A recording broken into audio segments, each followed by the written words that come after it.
3 years into the pandemic, and yet another new subvariant of the coronavirus has emerged. As William Brangham explains, it's spreading rapidly and it's driving an uptick in new infections.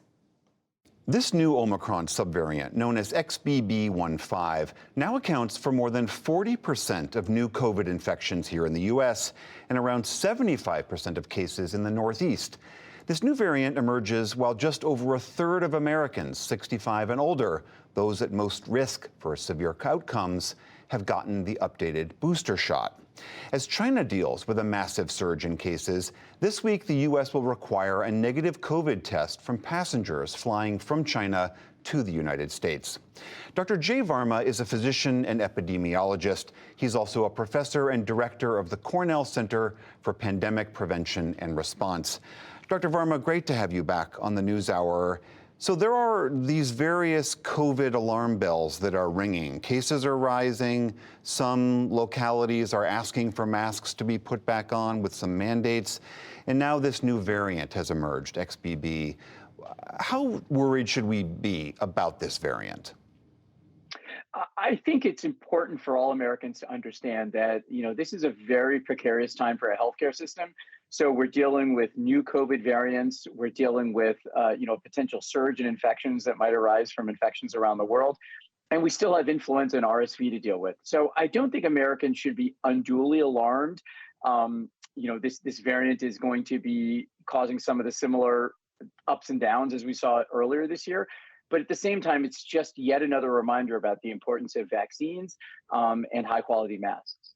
So the initial reports that had come out that XBB.1.5 might be more able to evade our immunity, either from vaccines or prior infection, those aren't as alarming to you? So what's concerning is that similar to these other Omicron variants, it's going to make people more likely to catch COVID. Similar to other variants, however, it doesn't appear that it's going to increase the risk of hospitalization and death beyond what has already happened in the past before. So again, more likely to get infected, but if you have vaccines and you have prior infections, you have similar level of protection. I think the other thing that is worrisome is, however, one part of our treatment arsenal, what was known as monoclonal antibodies, is no longer effective anymore. So it really leaves us only with Paxlovid, the one drug that's widely available as our effective treatment option. I mentioned the low booster rate for Americans. Beyond that, some places are starting to require masks, but as I've traveled around the country, and I'm sure you know this as well, most Americans are just not wearing masks and seem to have no interest in them again. I did see the mayor of your city, Eric Adams, was wearing a mask in a public space, an indoor space. I'm just curious what you think the government's position ought to be now with regards to masking.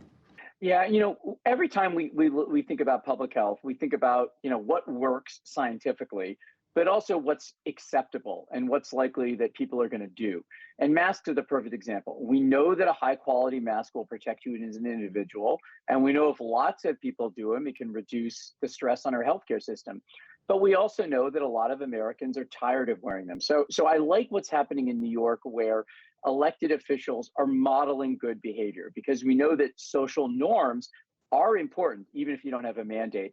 The other thing I wish governments were doing is making high quality masks widely available, just like we have toilet paper in every bathroom. Doesn't mean you have to use it, but it's just yet another reminder, and reducing that friction so that people who do feel like they might want to wear one have one always available. So separately, I mentioned, we know cases are surging in China, seemingly as they have somewhat done an about-face on their zero COVID policy. And in response, the Biden administration says later this week, you need a negative test to get into the country from China. Administration officials say that this is a prudent and smart thing to do. One global health expert I talked to said today he didn't think it was going to have any real impact. What is your take on this? Yeah, I'm pretty skeptical that it will have any public health impact. There is so much COVID transmission occurring, not just here in the United States, but all over the world.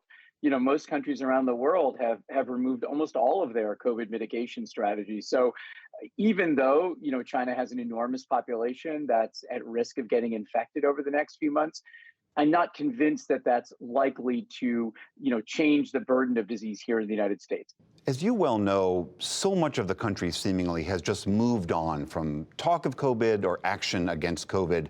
What should the government's response be in that case? Yeah, I mean, it's a very natural human phenomenon. Trying to wear masks, get vaccinated, be cautious takes work, and work is exhausting. So I do feel that government has a responsibility to continue to remind Americans about how many people are dying every day, because it's important to stay up to date in your vaccines and to have masks and tests available when you need them. I mean, just in my own personal life, I had dinner with my wife and a few friends at our home the other night. And they were not aware that 15 to 20 New Yorkers are literally dying every day for the past several weeks from COVID. So, I do think it's important for government to remind people. And as I mentioned before, to make tools such as tests, masks, and drugs frictionless so that everybody has access to them. All right, Dr. Jay Varma of Weill Cornell Medicine, always good to see you. Thank you. Great. Thank you, William, for having me.